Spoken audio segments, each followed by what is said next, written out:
ಒಬ್ಬ ಮನುಷ್ಯ ವಿಧಿ ಬರೆದ ಕತೆಗೆ ಹೇಗೆ ಪಾತ್ರನಾಗುತ್ತಾನೆ ಅನ್ನೋದಕ್ಕೆ ನಾನೇ 10 ವರ್ಷಗಳ ಹಿಂದೆ ಆಕಸ್ಮಿಕವಾಗಿ ಕಾಲು ಜಾರಿ ನದಿಯಲ್ಲಿ ಬಿದ್ದು ಕೊಚ್ಚಿ ಹೋಗುತ್ತಿದ್ದ ಪವಿತ್ರ ನನ್ನ ಕಣ್ಣಿಗೆ ಬೀಳ್ಬೇಕಿತ್ತ. ಆ ಸಮಯದಲ್ಲಿ ನಾನು ಹಿಂದೆ ಮುಂದೆ ನೋಡದೆ ನನ್ನ ಪ್ರಾಣನೇ ಲೆಕ್ಕಿಸಿದೆ.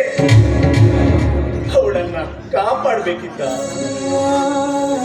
ಅದನ್ನೇ ಪವಿತ್ರ ಮನಸ್ಸಲ್ಲಿಟ್ಕೊಂಡು ನನ್ನ ಹತ್ತಿರ ಪ್ರೇಮ ನಿವೇದನೆಯನ್ನ ಮಾಡಿ, ಈ ದೇಹ ನಿನ್ನ ರಕ್ಷಣೆಯ ಫಲ, ಇದು ನಿನಗೆ ಸಮರ್ಪಣೆ ಅಂದಾಗ ಅವಳ ಪ್ರೀತಿಗೆ ನಾನು ಒಪ್ಪಿಗೆ ಕೊಡ್ಬೇಕಿತ್ತ.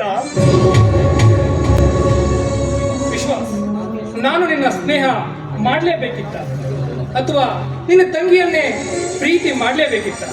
ನೋಡು, ಸಿರಿಮುಡಿಯ ಸಿಂಗಾರಕ್ಕೆ ಬೇಕಾದ ಗುಲಾಬಿಯ ಸುತ್ತ ಮುಳ್ಳುಗಳೇ ಇವೆ ಎಂದು ಹಿಂದೆ ಸರಿಯುವ ಸಮಯ ಇದಲ್ಲ. ನೀನು ಏನೇ ಆಗಲಿ ಪವಿತ್ರಳನ್ನ ಮದುವೆ ಆಗಲೇಬೇಕು. ಕೊಟ್ಟ ಮಾತಿನಂತೆ ನಿನ್ನ ತಂಗಿಯನ್ನ ನನ್ನ ಧರ್ಮ ಪತ್ನಿಯಾಗಿ ಸ್ವೀಕರಿಸಿ ನಿನ್ನ ಕಷ್ಟ ಕಾಲಕ್ಕೆ ಸದಾ ಕಾಲ ನಾನಿರ್ತೇನೆ.